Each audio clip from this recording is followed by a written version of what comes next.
श्री गोविंद गुरु राजकीय महाविद्यालय बांसवाड़ा में बीए प्रथम वर्ष कला भूगोल विषय में नव प्रवेशित सभी विद्यार्थियों का स्वागत और अभिनंदन। मैं डॉक्टर आलोक जैन बीए भूगोल का सेकेंड पेपर आपसे शेयर करूंगा, जिसके अंतर्गत हम पिछली क्लास में एक परिचयात्मक क्लास ले चुके हैं, जिसमें मैंने आपको दोनों पेपर, सिलेबस और कुछ टॉपिक्स के बारे में सामान्य जानकारी दी थी और विषय से आपको रूबरू करवाया था। छात्रों, आज हम सिलेबस के अंतर्गत पहला टॉपिक पढ़ेंगे और केवल हम समझने का प्रयास करेंगे। आपको भी अपने दिमाग पर ज़्यादा लोड नहीं देना है। आप लोग 11वीं 12वीं में भूगोल पढ़ के आए हैं, तो आप थोड़ा बहुत सामान्य ज्ञान तो रखते ही हैं, और जो बच्चे नवीन विषय लेकर प्रवेश लिए हैं उन्हें भी ज़्यादा घबराने की आवश्यकता नहीं है। आप अच्छे से पढ़ेंगे तो निश्चित रूप से सफलता मिलेगी।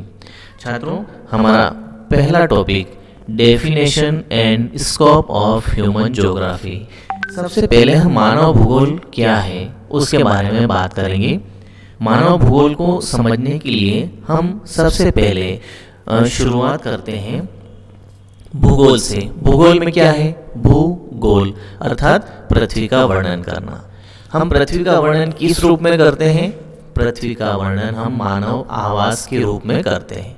तो मानव आवास के रूप में जो अध्ययन किया जाता है पृथ्वी का, वो भूगोल है। अब इसके अंतर्गत दो भाग हैं। एक भाग ऐसा है जिसमें विभिन्न प्रदेशों के भौतिक पर्यावरण का अध्ययन किया जाता है, उसे हम भौतिक भूगोल कहते हैं।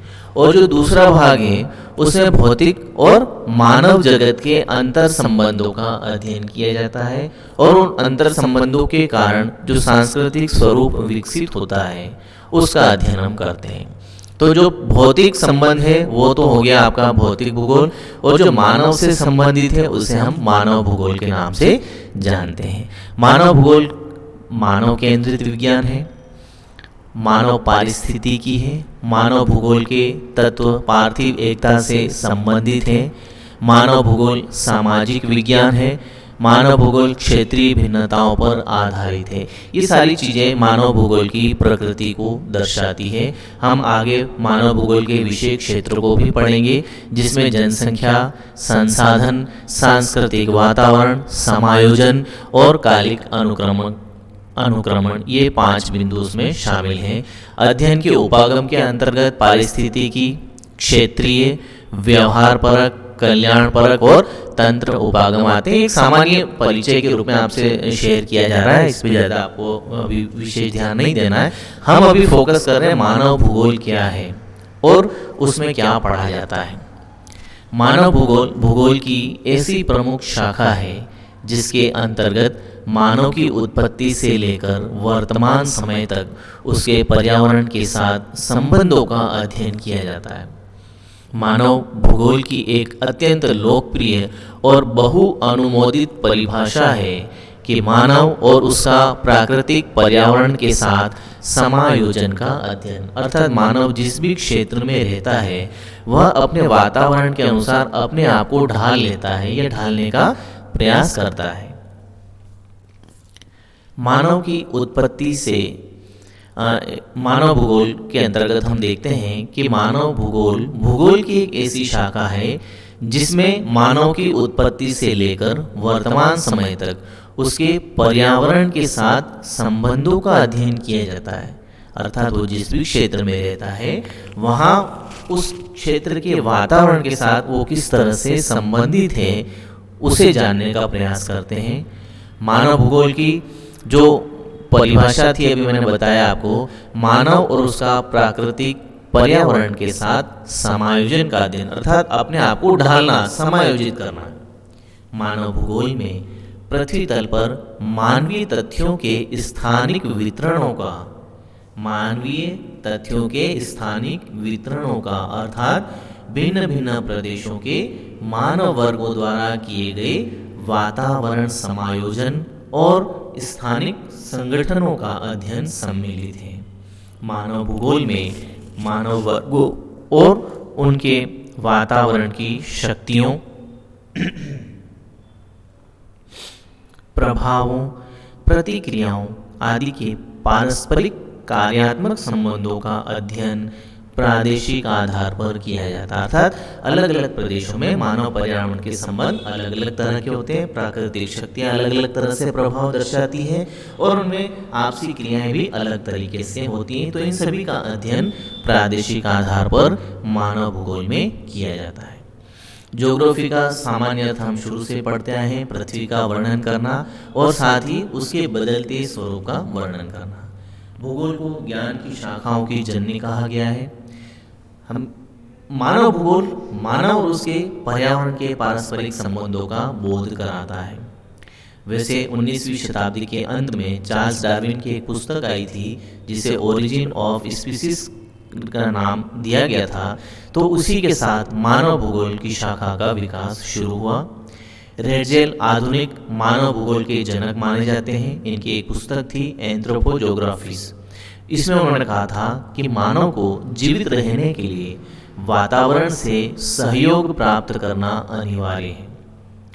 मानव अपने प्रारंभिक अवस्था में प्रकृति के अनुसार ही जीवन जीता था, प्रकृति के अनुसार अपने आप को ढालने की कोशिश करता था, जिसे पर्यावरण निश्चयवाद का नाम दिया गया।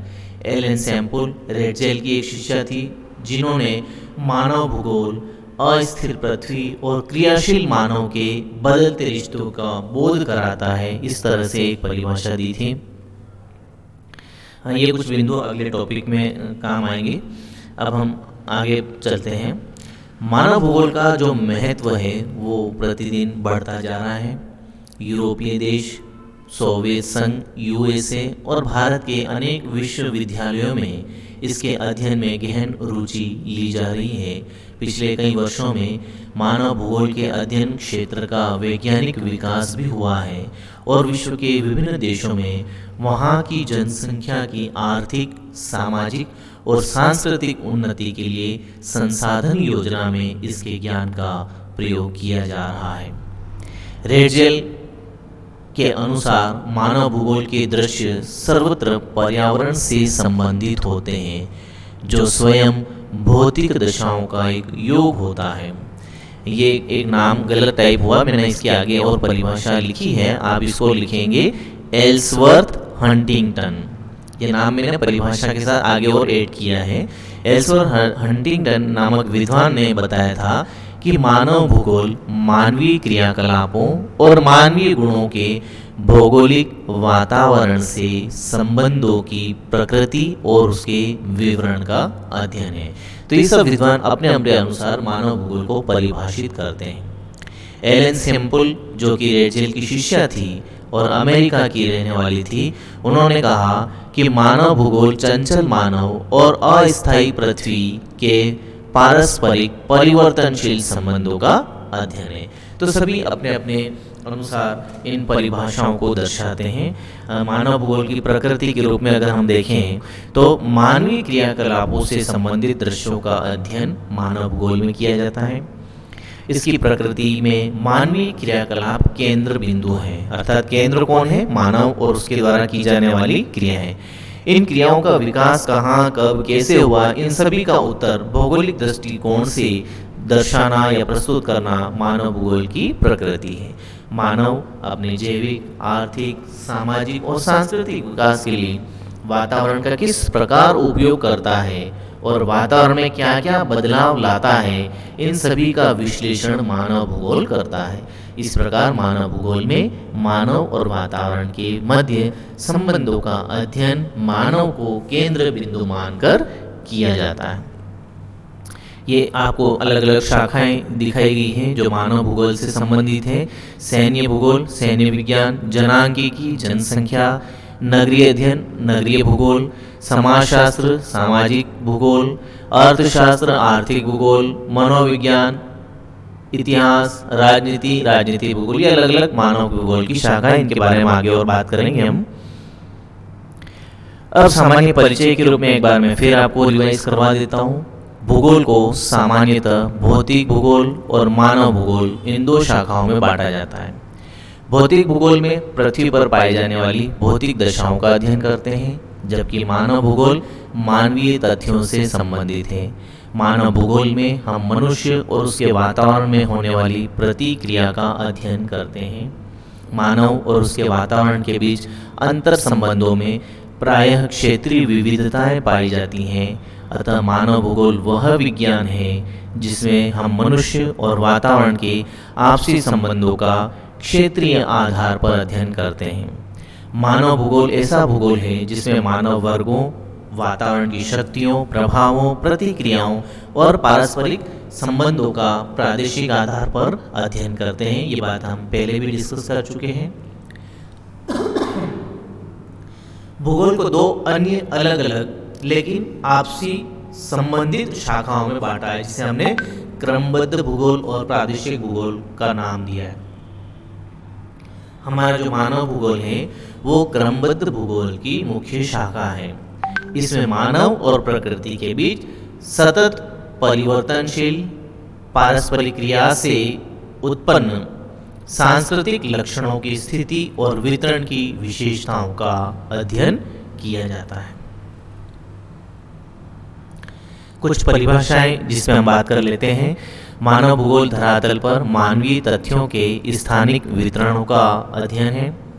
विभिन्न प्रदेशों की मानव वर्गों द्वारा किए गए वातावरण समायोजन और स्थानिक संगठनों का अध्ययन किया जाता है। मानव भूगोल में मानव वर्ग और उनके वातावरण की शक्तियों, प्रभावों, प्रतिक्रियाओं के आपसी कार्यात्मक संबंधों का अध्ययन प्रादेशिक आधार पर करते हैं। मानव भूगोल विभिन्न मानवीय तथ्यों का वैज्ञानिक अध्ययन है।